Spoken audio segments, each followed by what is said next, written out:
السلام عليكم ورحمة الله وبركاته. أصحاب الإيمان وأنا السلام يا إن ما تحدث في برنامج كسافسان سلوس مستو فيسبوك فلاور بطن. إن فلاور بطن قوح كعونية إن ضد هدية كوسو درسان وعوانك وبوحه. أنت بدنا عوانا ذمك قاران شنكون وفريندس والحراء. سمر كان ضد كومسو درسان كران. مركب فلو وح كعونة إن ضد كوفلو كدهان إسلام مركان إلا السعودان وحياة عصود. وهرين إن هدي وكوتشن فيسبوك إن إفتا وكان هدي وكوتشن بلاي ستور تياخلص دو ساعدي وبلاي ستور سوفرية كدب غيبت على خالص فيسبوك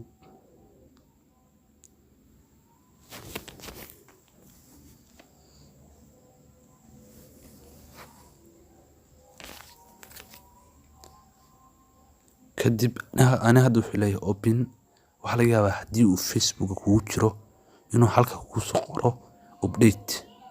Marka update ayaa taabanaysa haddii uu kugu soo qoro install oo Facebook kugu jirin install ayuu kugu soo qorayaa. Marka hadda soo furna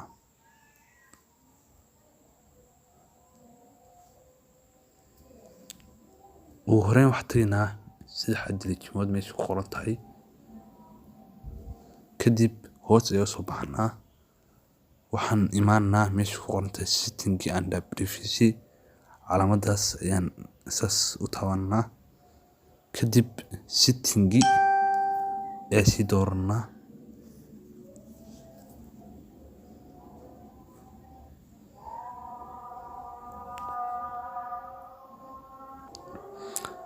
kadib waxa ka doonaysaa public post meesha ku qoran tahay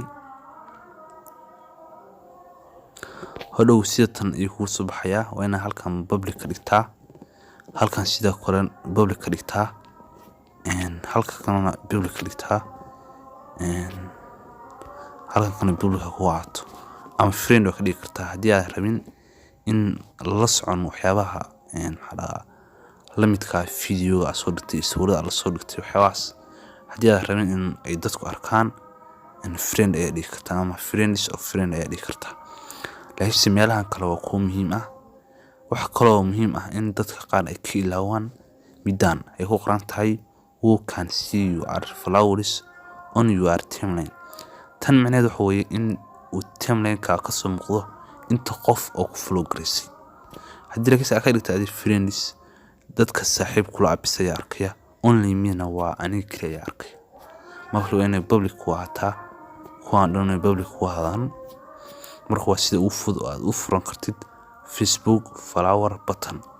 waxaan hadda ka soo galnaa Facebook kale si aan nituso siduu yahay flower button-ka aan sameynay.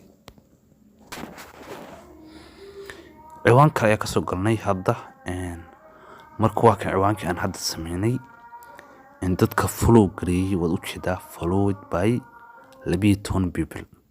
marka adiguna sida tan ayuu ka soo muuqanayaa markaad madid talaabooyinkan soo marnay maanta mawduuceen inta ayuu ku yahay. Wassalaamu calaykum waraxmatullaahi wabarakaatuh. haylaw ina channel-ka subscribe saadid si aad ula socoto muuqaalo ku xisib geliya markasta.